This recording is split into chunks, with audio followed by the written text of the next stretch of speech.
चलिए आज बात करते हैं 1854 के मुलुकी ऐन के बारे में। ये नेपाल की पहली, कह सकते हैं, कॉम्प्रिहेंसिव लीगल कोड थी। मतलब एक ऐसा दस्तावेज जिसने करीब 100 साल तक सिर्फ देश के सोशल फैब्रिक को डिफाइन ही नहीं किया, बल्कि उसे बहुत सख्ती से कंट्रोल भी किया। तो चलिए समझते हैं कि ये हुआ कैसे। और देखिए, ये कानून शुरू ही एक बहुत चौंकाने वाली बात से होता है। इसकी प्रस्तावना मतलब प्रियम्बल में ही ये साफ साफ लिख दिया गया था कि न्याय किसी व्यक्ति की सामाजिक हैसियत यानी उसकी जाति के हिसाब से मिलेगा। सोचिए जरा, ये एक ऐसी बात है जो आज के हमारे जस्टिस सिस्टम के बिल्कुल ही उलट है। तो सवाल उठता है कि आखिर ये मुल्कों की ऐन था क्या? देखिए, ये सिर्फ कुछ कानूनों की एक किताब भर नहीं थी। नहीं, असल में ये एक टूल था, एक जरिया था नेशन बिल्डिंग का। इसे डिज़ाइन ही इसलिए किया गया था ताकि एक बहुत डाइवर्स किंगडम को एक सिंगल, बहुत ही सख्त सोशल स्ट्रक्चर के नीचे लाया जा सके।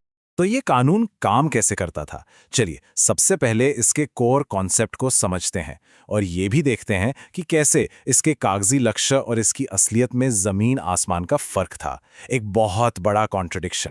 अगर आप कागज़ पर देखें तो इस कानून का मकसद बहुत ही आइडियलिस्टिक लगता था। ये कहता था कि एक ऐसा सिस्टम बनेगा जिसमें ऊंचे नीचे सभी लोगों को बराबर न्याय मिलेगा, और ये बात खुद कानून के दस्तावेज में लिखी थी। पर असलियत इससे बिल्कुल अलग थी। इस कानून का जो असली काम था वो था एक ऐसा समाज बनाना जहां न्याय पूरी तरह से जाति पर निर्भर हो। मतलब जो कहा गया था ये उसके एकदम एकदम उल्टा था। तो फिर सवाल ये उठता है कि आखिर इसे बनाया ही क्यों गया? देखिए, उस वक्त दशकों से इनस्टेबिलिटी चल रही थी और तब प्रधानमंत्री जंग बहादुर राणा ने किंगडम को एक साथ लाने का एक रास्ता निकाला। उन्होंने क्या किया कि जो भी मौजूदा रीति रिवाज और पुराने हिंदू कानून थे उन सबको एक कोड में पिरो दिया, और इसी के जरिए स्टेट का कंट्रोल हर एक नागरिक की पर्सनल लाइफ तक पहुंच गया। तो ये कानून समाज को कंट्रोल करता कैसे था? इसका जो कोर प्रिंसिपल था वो पवित्रता और प्रदूषण यानी प्योरिटी एंड पोल्यूशन के कॉन्सेप्ट पर टिका था। और इसी कॉन्सेप्ट ने पूरे समाज को एक 5 लेवल वाले हायरार्की में, मतलब एक ऊंच नीच के सिस्टम में बांध दिया। तो ये पवित्रता और प्रदूषण का आइडिया था क्या? देखिए, इस पूरे लीगल और सोशल स्ट्रक्चर की नींव यही थी। ये माना जाता था कि कुछ जातियां बाय बर्थ ही पवित्र हैं, और अगर वो निचली जातियों के संपर्क में आ जाएं तो वो पोल्यूट हो सकती हैं, मतलब प्रदूषित हो सकती हैं। तो इस कानून ने समाज को 5 मेन कैटेगरीज में बांट दिया था। सबसे ऊपर रैंक 1 पर थे तागाधारी, यानी वो जो पवित्र धागा पहनते हैं, और सबसे नीचे थे अछूत, जिनका सिर्फ छूना भी अपवित्र माना जाता था। इनके बीच में और भी ग्रुप्स थे जिनकी रैंकिंग इस बात पर तय होती थी कि वो शराब पी सकते हैं या नहीं, या उन्हें गुलाम बनाया जा सकता है या नहीं। इस पूरे सिस्टम में एक बहुत ही जरूरी डिवाइडिंग लाइन थी जिसे हम वाटर लाइन या पानी की रेखा कह सकते हैं। ये लाइन ही पवित्र और अपवित्र जातियों को अलग करती थी। मतलब जो पवित्र जातियां थीं वो आपस में एक दूसरे के यहां से पानी पी सकती थीं, लेकिन कोई भी पवित्र जाति किसी भी अपवित्र जाति से पानी नहीं ले सकती थी। और ये जो सोशल हायरार्की थी ना, ये सिर्फ कागजों पर नहीं थी, इसका असर लोगों की रोजमर्रा की जिंदगी पर पड़ता था। तो चलिए अब देखते हैं कि ये कानून लोगों की डेली लाइफ और उनके हर सोशल इंटरैक्शन को कैसे कंट्रोल करता था। जरा सोचिए, क्या होता अगर कोई किसी निचली जाति के हाथ से खाना ले लेता? सुनने में ये एक बहुत सिंपल सा सवाल लगता है ना, पर इसके नतीजे बहुत गंभीर हो सकते थे।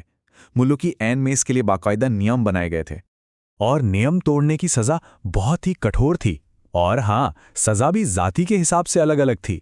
जैसे एक उदाहरण देखिए, अगर एक तागाधारी ने किसी अछूत के हाथ से पका हुआ चावल यानी भात ले लिया तो सजा क्या थी? उसे सिर्फ अपनी जाति से ही नहीं निकाला जाता था, बल्कि उसकी सारी प्रॉपर्टी छीन ली जाती थी और उसे दागा भी जाता था। सोचिए कितनी भयानक सजा थी।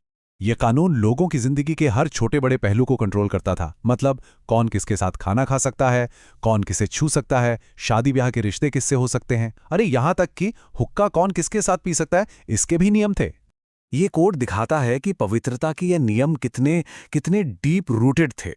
ये इतने गहरे थे कि घर के अंदर सबसे करीबी रिश्तों में भी दखल देते थे। एक पति अपनी ही पत्नी के हाथ का बना भात यानी पका हुआ चावल नहीं खा सकता था, सिर्फ इसलिए क्योंकि वो उससे निचली जाति की थी। अब नेपाल तो हमेशा से ही एक बहुत डाइवर्स देश रहा है। जहां अलग अलग एथनिक और रिलीजियस ग्रुप्स के लोग रहते हैं। तो फिर सवाल ये है कि इस कानून ने हिंदू जाति व्यवस्था के इतने सख्त ढांचे को इन सब पर लागू कैसे किया? इसके लिए स्टेट ने एक बहुत ही सिस्टमैटिक अप्रोच अपनाया। पहला कदम, क्लासिफिकेशन। उन्होंने नेपाल के सभी एथनिक ग्रुप्स को, चाहे वो नेवार हों, मगर हों या गुरुंग, सबको इन्हीं 5 हिंदू जाति कैटेगरीज में फिट करने की कोशिश की। फिर दूसरे धर्मों जैसे बौद्ध धर्म और इस्लाम को मान्यता तो दी, लेकिन उनके मानने वालों को भी इसी हायरार्की में एक अलग जाति की तरह ट्रीट किया। मुसलमानों को तो एक ही इम्प्योर जाति माना गया, और आखिर में इसने लोकल कस्टम्स को उनके अपने धर्म को मानने की इजाज़त तो दी, लेकिन सिर्फ उतना ही जितना स्टेट ने सैंक्शन किया। इससे क्या हुआ कि ट्रेडिशंस एक जगह पर फ्रीज हो। तो आखिर इस कानून का हुआ क्या? चलिए अब हम इसके आखिरी हिस्से पर आते हैं। देखते हैं कि ये कानून खत्म कैसे हुआ और इसकी जो गहरी परछाई है वो आज भी समाज पर कैसे मौजूद है। ये जो टाइमलाइन है ये 100 साल से भी ज्यादा की कहानी कहती है। 1854 में ये कानून आया और फिर 1963 में इसे कानूनी तौर पर खत्म कर दिया गया। लेकिन इसके खत्म होने के दशकों बाद साल 2020 में एक ऐसी भयानक घटना हुई जिसने ये साबित कर दिया कि कानून को कागज से मिटा देना काफी नहीं होता। समाज की सोच को बदलना उससे कहीं ज्यादा मुश्किल है। तो हुआ ये कि 1963 में एक नया मुल्की ऐन लाया गया और इसने ऑफिशियली जाति को कानूनी मान्यता देना बंद कर दिया और जाति के आधार पर होने वाले सारे भेदभाव वाले कानूनों को खत्म कर दिया। मतलब ऑन पेपर वो पुराना सिस्टम अब खत्म हो चुका था। लेकिन सोचिए, जिस सोशल हायरार्की को एक कानून ने 100 साल से भी ज्यादा तक एनफोर्स किया हो, क्या वो रातों रात गायब हो सकती है? नहीं, और वो हुई भी नहीं। 24 ये सिर्फ एक नंबर नहीं है, ये उन लोगों की संख्या है जिन्हें साल 2020 में हुए 6 दलित नौजवानों के जाति आधारित हत्याकांड में उम्र कैद की सजा सुनाई गई। ये केस हमें साफ साफ दिखाता है कि भले ही वो पुराना कानून अब नहीं है, लेकिन उसकी सामाजिक और सांस्कृतिक परछाई आज भी हमारे बीच है। और ये साबित करता है कि किसी गहरी जड़ें जमा चुकी सामाजिक बुराई को खत्म करने के लिए कानूनी बदलाव तो सिर्फ पहला कदम होता है। तो आखिर में ये हमें एक बहुत बड़े सवाल के साथ छोड़ जाता है। जब कोई ऐसा कानून जो पूरे समाज के ढांचे को तय करता हो, उसे मिटा दिया जाता है, तो क्या उसके साथ वो सामाजिक ऊंच नीच भी खत्म हो जाती है? ये एक ऐसा सवाल है जिसका जवाब शायद आज भी हम सब मिलकर ढूंढ रहे हैं।